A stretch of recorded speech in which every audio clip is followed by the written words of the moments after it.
आज पूर्ण महाराष्ट्राला धक्का बसलेला आहे। म्हणजे एक न्यूज सकाळी समोर आली, सकाळी उठल्यानंतर समजलं की 8:30 वाजता जवळपास आपल्या अजितदादा पवार यांचं निधन झालेलं आहे। तर महाराष्ट्राचे लाडके उपमुख्यमंत्री अजित पवार यांचं निधन झालेलं आहे, हे खरं आहे। तर ह्या व्हिडिओमध्ये मी तुम्हाला माहिती सांगणार आहे पूर्ण।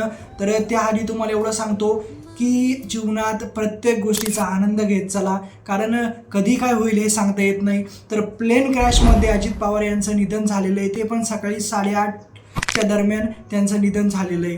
तर त्यांच्यासोबत 5 जण होती म्हणजे तर ही घटना खरंच खूप म्हणजे अख्ख्या महाराष्ट्राला पचणार नाही, कारण निशब्द डायरेक्ट खूप मोठी घटना घडलेली आहे।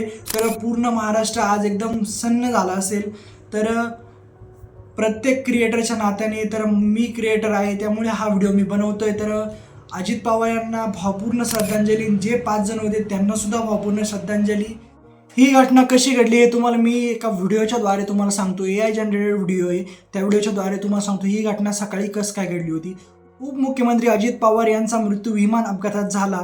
ते बारामती पुणे ते विमान लँडिंगच्या वेळी अपघातात अडकले आणि विमान तुटले आणि जळून खाक झाले। त्यांच्यासह 5 जणांचा मृत्यू झाला आहे।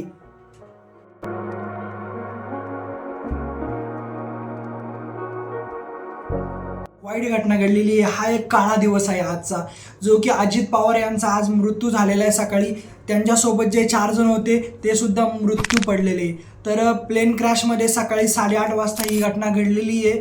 तर खरंच खूप मोठी घटना घडलेली आहे, कारण महाराष्ट्राचे लाडके उपमुख्यमंत्री होते अजित पवार आणि त्यांचा कोणी हात नाही धरू शकत राजकारणामध्ये बघायला गेलं तर। जे 5 जण त्या विमानात होते त्यांचे नावं तुम्हाला सांगतो। अजित पवार होते, महाराष्ट्र डेप्युटी चीफ मिनिस्टर, त्यानंतर विधीत जाधव होत्या, पर्सनल सिक्युरिटी ऑफिसर PSO, आणि पिंकी जाधव और पिंकी माळी अटेंड ऑन द एअरक्राफ्ट, आणि Sumit Kapoor pilot in command captain, त्यानंतर शांभवी पाठक फर्स्ट ऑफिसर को पायलट। तर हे 5 जण त्या विमानात होते आणि त्या विमानाचा अपघात झालेला आहे। सकाळी जेव्हा ही न्यूज माझ्या कानावर पडली त्यानंतरच ठरवलं की आता इथून पुढे जीवनात काहीतरी करायचं। जसं की अजित पवार साहेबांनी काहीतरी करून दाखवलं आपल्या जीवनामध्ये, तसंच आपण पण काहीतरी केलं पाहिजे, कारण त्यांनी त्यांचे स्वप्न पूर्ण केले। तर खूप सारे असे भारतातले असून नागरिक आहे की त्यांना असं वाटतं की आपण खरंच काहीतरी करू शकतो, तर काहीतरी करायचा प्रयत्न करत चला। तर खरंच अजून पण विश्वास बसत नाही आहे की दादा आपल्यामध्ये नाही राहिलेले। तर दादांचं खरंच एक वाक्य आठवतं की दादा बोलले होते, जीवनात प्रयत्न करत जा, संधी तुम्हाला पण भेटेल।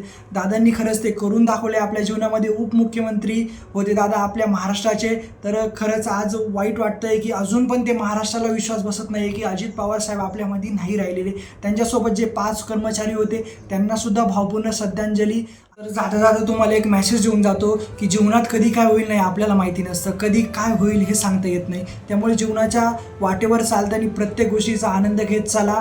आणि अजित पवार आणि त्यांचे कर्मचारी व चालक यांना खरंच भावपूर्ण श्रद्धांजली ओम जगताप टेक यूट्यूब चॅनलकडून। तर चला भेटू नेक्स्ट व्हिडिओमध्ये, कायम असत राहा।